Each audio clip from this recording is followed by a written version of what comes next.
have my breakfast now.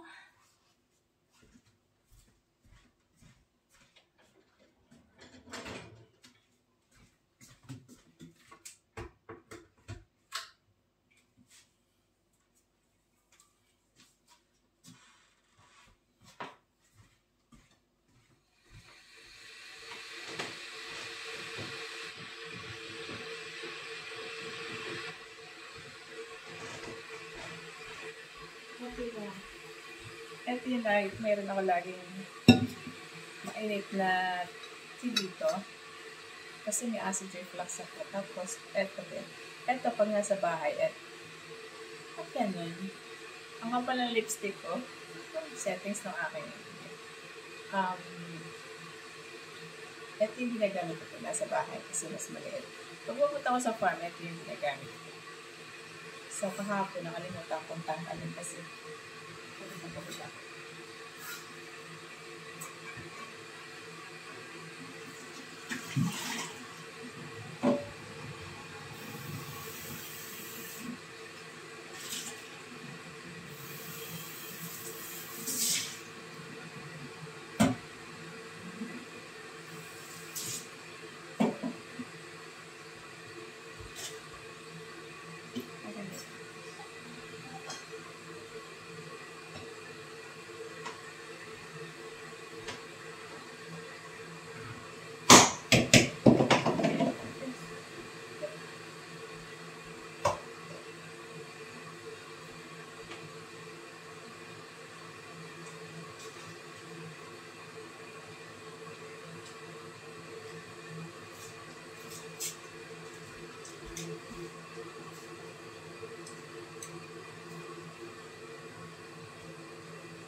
Microwave ko muna yung milk.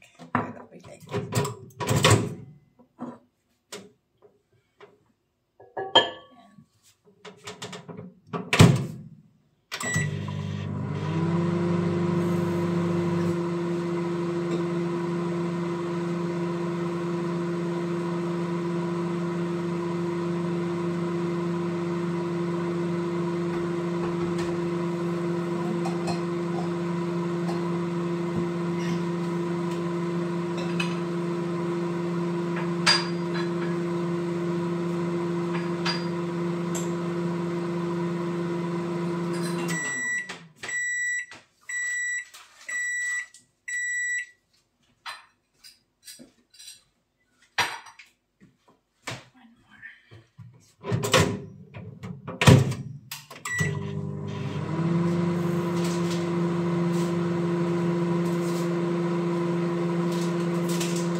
Okay, so tayo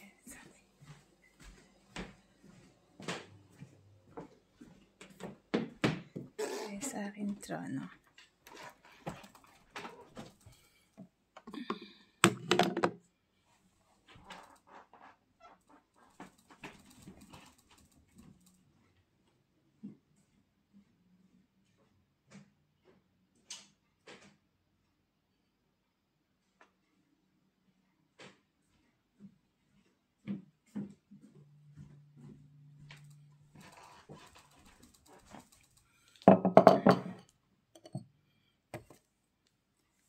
Dito ako. Yan.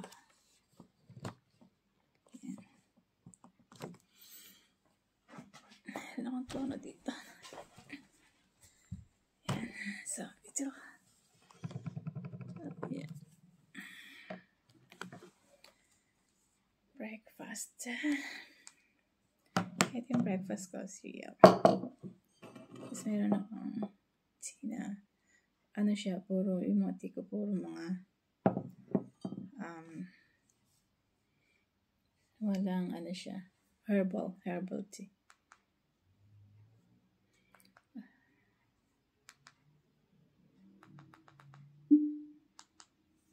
Kasi meron akong acid reflux. Outside visits to Australia to meet our Prime Minister Anthony Albanese and ASEAN leaders, this was Christopher Luxon's first real test on the global stage. Kain Just this tayo. week, he's been to 3 different countries: Singapore, Thailand, and the Philippines. In Singapore, New Zealand's fourth biggest trading partner, business and defence was on the agenda. Sunday, Monday, Tuesday, Wednesday, Thursday. Well, 5 days yung visitors namin. Kaya 5 days akong hindi nakapag-video. Kasi busy ako. Nahiya ako na video ako haba. Andyan sila kasi. Binibidyo ko sila. We will strengthen cooperation on science and technology and innovation. And his arrival in the Philippines was timely ahead of military drills next week between the US, Philippines, Australia and France in the South China Sea. New Zealand will observe, but the country is drafting laws to increase military cooperation with the Philippines. It would allow NZDF to participate. Well, no, not getting drawn in. I mean, what we're talking Last about night, is actually sobrang enabling lamig trees kasi. through those kind of agreements. So let's be clear what it is. It's just the foundation Dati, documents around kasi naka-jacket ako na ako. statement of forces and Meron ako also maliit na logistics agreement. heater. Those things sort of before Ang gamit ko. New Zealand's economy is heavily reliant on China, its number one trade partner. New Zealand Prime Minister Christopher Luxon sees opportunity here in Southeast Asia to diversify. Polls in India closed on Friday in the first phase of the world's largest election. Populist Prime Minister Narendra Modi is expected to secure a third consecutive term. The election is seen as one of the most important votes in several decades, as Mr Modi's powerful right-wing BJP party seeks to secure an outright majority in India's lower house. India's elections are rolled out over 6 weeks, consisting of 7 phases, and votes almost 1 billion TV namin is will be counted on June 4. apat yung remote. Apat yung remote ng TV. Ito yung mismong remote ng TV. Nung bago ako dito. Hindi ko alam kung paano magbukas. Tapos, ito yung surround. Ito yung another parang ito yung mga channels na outside na. Ito, hindi ko alam kung ano to. Kasi minsan, ito lang lagi yung ginagamit ko. Nuran lang niya ako po. Yung mga local channel. Pero pag dito, hindi ko alam. Kasi nire-record niya yung mga gusto niya panoorin pag wala kami. Record niya para pagdating niya, panonoorin niya. O kaya yung mga channel na ayaw niya na may ayaw niya na may commercial. The world is watching. It is time for Congress to act, and act we must. Hardline Republicans are pushing back against House Speaker Mike Johnson and the $95 billion package, saying money should not be sent overseas without dealing with the crisis at America's border. Now we're on the floor under a rule to give another $100 billion May binigay yung sister niya. No? unpaid for zero borders. Ang CR.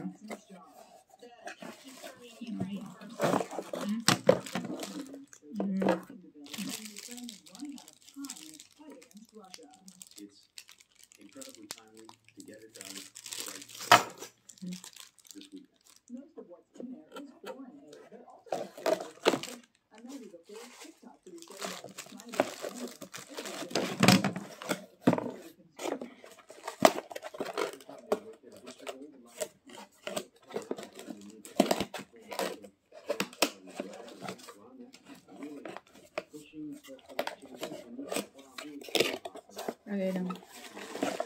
Lagay ng ano yung cut.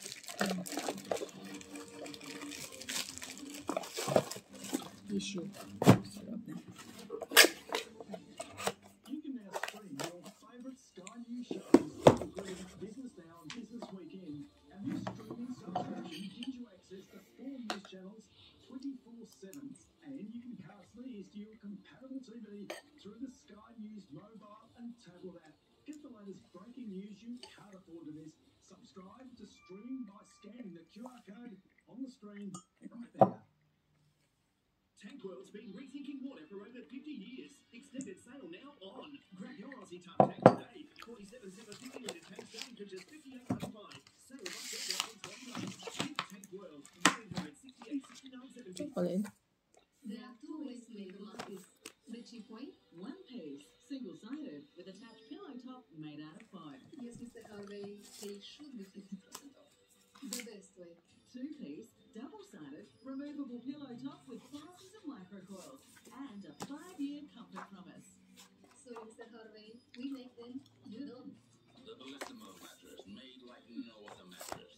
Making mattresses, nobody makes a better mattress. Nobody.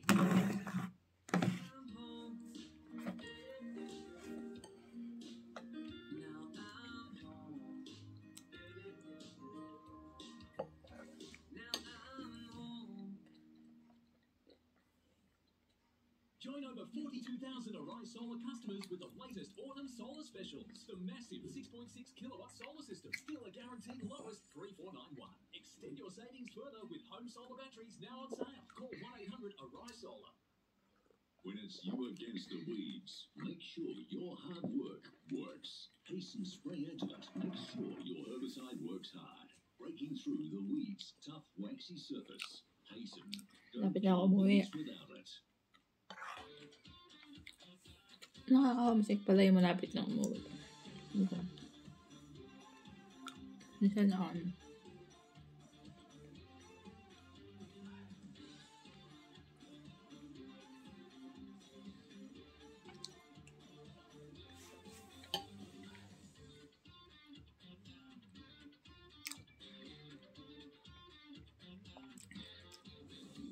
iba kasi yung sitwasyon ngayon kasi yung pag-flight mo palang alam mo na kung anong date o kailan ka babalik. Kaya isip mo na yung pag-uwi mo. Hindi ka tulad dati na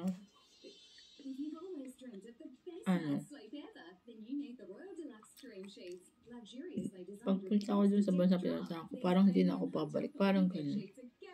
Parang hindi na ako makakabalik. Parang hindi ko alam kung paano ako babalik. Kasi paano ako mag-uumpisa? Okay. So particular about sheets. I'm really picky, and these are just fantastic. I love them. Very silky, very Sitwasyon. and that's what you want in a sheet. Parang pakiramdam ko. Kailangan pag uwi ako, kailangan milyonaryo ako kasi sa ganun, makakapag-umpisa ako. Siguro kaya hindi binigay sa akin. Ganun nga. Sobrang dami. Balakid. Okay.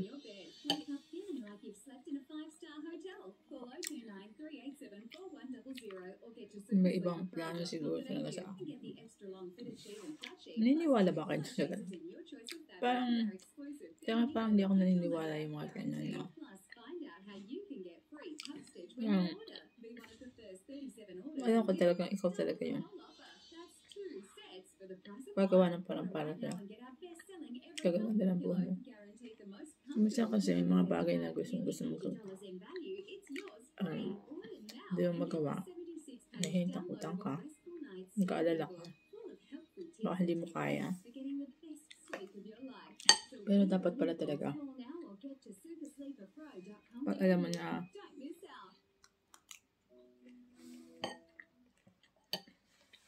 kaya pala subukan mo talaga. Pag may opportunity.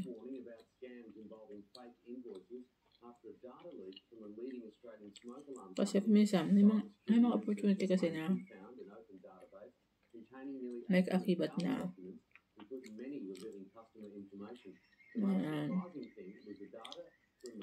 pagsubok.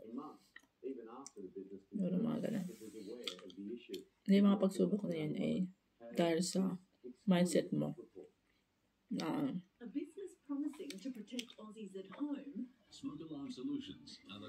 dahil sa paligid mo.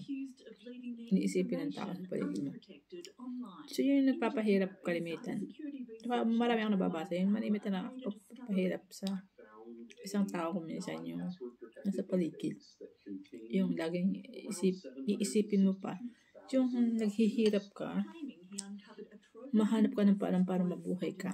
Mahanap ka ng parang para maging easy yung buhay mo sa mga dating na panahon na pagka nagkakailit ka. Pero mas nakakauna mong iniisip yung iisipin ng ibang tao. Ganda yung mindset ng ibang. Naging mindset ko yun. Pero for the longest time, naging manhid ako doon sa mga ganun. Yung manhid ako.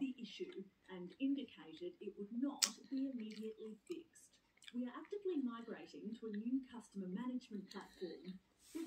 Kaya, yun yung kalimitan sa ulang. So, bumalik ako dun sa mindset na yun. Na, kasi, kapag mabubuhay ka dun sa mindset na yun, Ano mangyayari sa buhay mo? Smoke alarm solutions telling Sky News there was no reportable data breach. The low-level data that was accessed by the cybersecurity researcher has been suitably contained and access to that data closed. As a low-level breach, it is by definition highly unlikely to result in serious harm to any individual.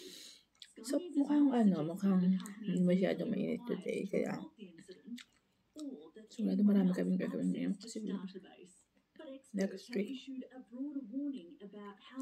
sobrang daming appointment next week. At saka maliit-laki lang right hand, left hand. Yun yung trabaho dito. Lagi akong kabuntot. Pero naman nakakatulong ako sa kanya. Malakad yung may tulong ko sa kanya. At saka, may mga bagay na hindi siya nagagawa. No? Ako yung gumagawa. O, yun lang. Hindi man ako pwede magtrabaho. Sila, hindi pa alaw magtrabaho dito. Hindi naman yata ako magtatrabaho. Kung sakaling dumating yung panahon ayaw din yun magtatrabaho na ako. Siguro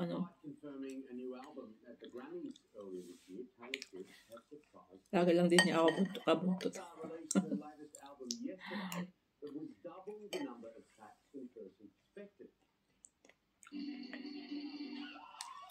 It was an unexpected early hours update that sent Swifties into a spin.